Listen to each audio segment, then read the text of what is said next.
সূরা ইখলাস কখন পাঠ করলে সাথে সাথে ফলাফল পাবেন ভালো করে বুঝেন।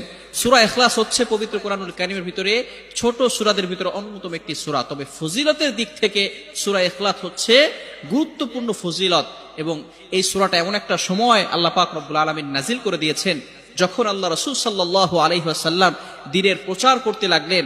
এমন সময় আল্লাহ পাক রব্বুল আলামিন এক আল্লাহর দাওয়াত দিতে লাগলেন।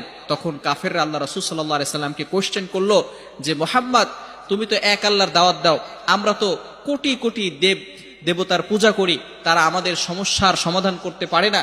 তুমি যে আল্লাহর দাওয়াত দাও সেই আল্লাহ কয়জন এবং সেই আল্লাহর সন্তান আছে কিনা? সাথে সাথে আল্লাহ পাক রব্বুল আলামিন এই কাফেরদের প্রশ্নের উত্তরে আল্লাহ রাসূল সাল্লাল্লাহু আলাইহি সাল্লামের কাছে এই সূরাটি নাজিল করলেন, কুল হুয়াল্লাহু আহাদ আল্লাহুস সামাদ লাম ইয়ালিদ ওয়া লাম ইউলাদ ওয়া লাম ইয়াকুল লাহু কুফুয়ান আহাদ।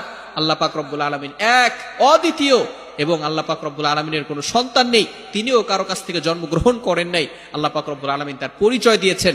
সুতরাং এই সূরাকে যারা মুহাব্বত করবে আল্লাহও তাদেরকে মুহাব্বত করবে। বুখারী শরীফের হাদিস, আল্লাহ রাসূল সাল্লাল্লাহু আলাইহি ওয়াসাল্লাম নিজে বলে দিয়েছেন।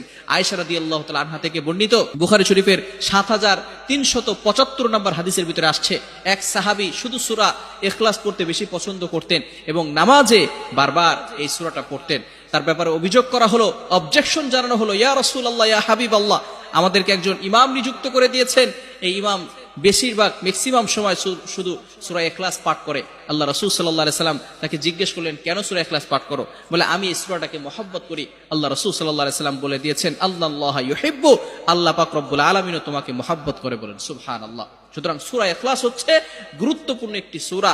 শুধু তাই নয়, মুসলিম শরীফের 811 নম্বর হাদিসের ভিতরে আসছে, আল্লাহ রাসূল সাল্লাল্লাহু আলাইহি ওয়াসাল্লাম বলে দিয়েছেন, কোরআনের 3 ভাগের 1 ভাগ হচ্ছে সূরা ইখলাস। অর্থাৎ আপনি যদি একবার সূরা ইখলাস পাঠ করেন, কোরআন শরীফের ভিতরে 10 পারা পড়লে যে সওয়াব হয় সেই সওয়াব আল্লাহ তাআলা আপনার আমলনামায় দান করে দিবেন।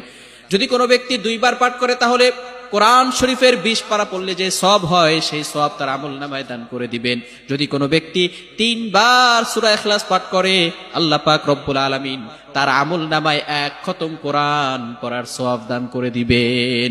এজন্য কখনো আমরা এই সূরা ইখলাসের আমলটা ছেড়ে দিব না।